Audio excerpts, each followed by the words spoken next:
l'invitation Laurentide. En classe 2,5 litres, on se demande si Patrick Howard, sur l'exporté, a réussi à chasser la gang de Valleyfield qui s'acharne sur ses embarcations depuis quoi, 3 ans, Denis Bourbonnais? Oui, depuis 3 ans, l'exporté qui domine partout sur le circuit, mais qui subit des malchances à chaque année à Valleyfield. Jusqu'à maintenant, ça va bien durant ce week-end. Une première place en qualification. Alors, est-ce que les succès vont se transporter en finale? L'an passé, on s'en rappelle, et ça avait été tout à fait inusité. C'est François Cardinal qui avait terminé, même pas terminé sa course, mais le volant lui était resté dans les mains. Ça se voit jamais, ça. Oui, un bris de la direction pour François Cardinal. C'était la seule fois durant toute la saison qu'il y a eu un bris dans le camp du exporté. Il fallait que ça arrive à Valleyfield. Cette année, c'est Patrick Howard, une recrue qui conduit, mais qui fait très bien jusqu'à maintenant. Et on a vu comment il peut avoir de l'opposition de la part, par exemple, d'une femme, cette fois. Oui, Anne Fitzgerald, c'est la reine du 2,5 litres, qui, elle, est la championne américaine. Alors, quel duel en perspective?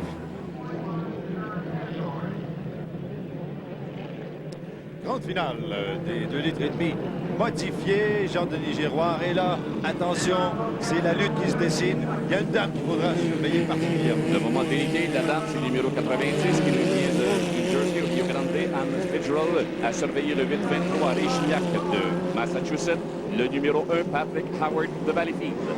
Un excellent départ pour un peu tout le monde. Anne Fitzgerald est légèrement en avance, mais elle est à l'extérieur, tout comme G-Wiz, le numéro 823. On va tourner donc à 3-4, même 5 pilotes dans ce premier virage. Voyons voir qui va en sortir gagnant, qui va établir les positions à la sortie. Fitzgerald. Bon. Et Howard. Alors, oui, donc c'est le 8-23 et Anne Fitzgerald qui est dans le 90, le Tourman's Dernier Best. Et on se souviendra qu'en qualification, Anne Fitzgerald était en avant. Patrick Howard était en deuxième rang. Il la talonnait, il la poussait, il l'a brusqué. Anne Fitzgerald a commis une erreur. Elle a fait un crochet. Et la victoire est allée à Howard. Maintenant, les positions sont inversées. Est-ce que Patrick Howard va pouvoir conserver la première position? C'est possible, mais c'est loin d'être terminé. Cette fois, c'est Anne Fitzgerald qui surveille Patrick Howard, qui connaît le début. Là, elle veut prendre sa revanche parce qu'il s'est fait jouer un peu lors des qualifications. Alors, Howard est toujours bon premier. Mais là, oh, G-Wiz qui a doublé Fitzgerald et qui est maintenant deuxième. Deuxième à une demi-longueur seulement de l'exporté. Anne Fitzgerald à quelques longueurs d'écart derrière. Alors donc, oui, cette belle lutte, on vous l'avait promis, elle a lieu en ce moment. On est en train de prendre part au deuxième tour de piste. Le parcours qui est d'un quart de mille, alors tout peut se produire, mais Patrick Howard est toujours premier, derrière lui avec G-Wiz, qui offre encore une fois, comme c'était le cas en qualification, une autre belle performance, celui-là. G-Wiz, le numéro 823 avec Jay Gignac, un franco-américain. Ray Gignac, c'est pour ça qu'il appelle le G-Wiz, un franco-américain qui vient du Massachusetts, qui est prêt à sauter sur la première position comme un chat qui est une souris. Là, c'est l'endroit où se commettent les erreurs, les crochets.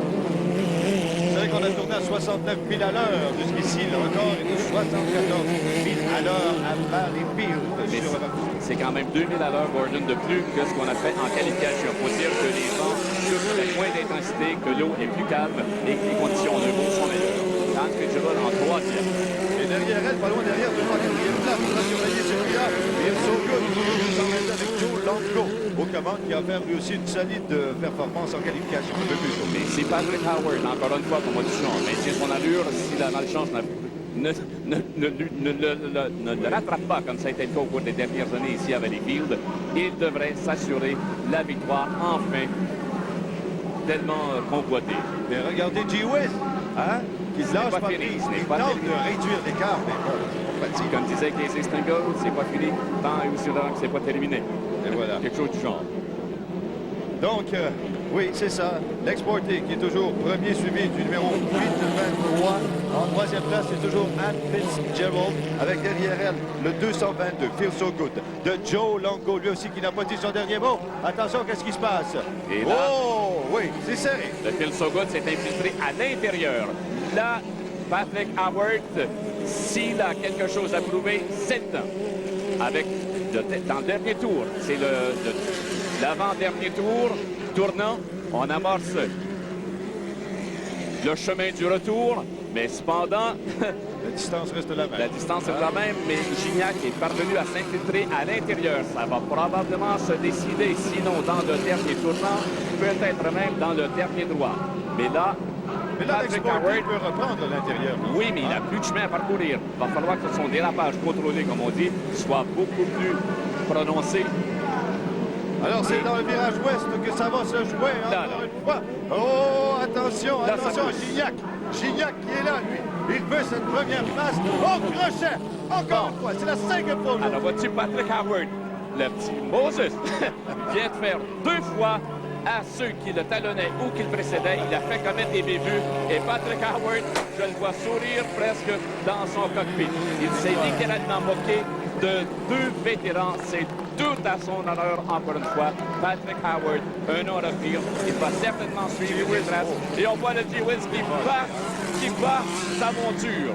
Et Fitzgerald qui termine 3e. Incroyable. Oui, J-Wiz, là, notre ami Gignac. Il battait sa monture. Ben oui. Parce qu'il personnifiait leurs embarcations. Je me rappelle la tour tantôt, il dit j'ai commis une erreur, mais mon embarcation m'a pardonné. m'a pardonné. À ce point-là. Ah, il personnalise leur embarcation. Et Gignac ici, il battait littéralement son hydroplane.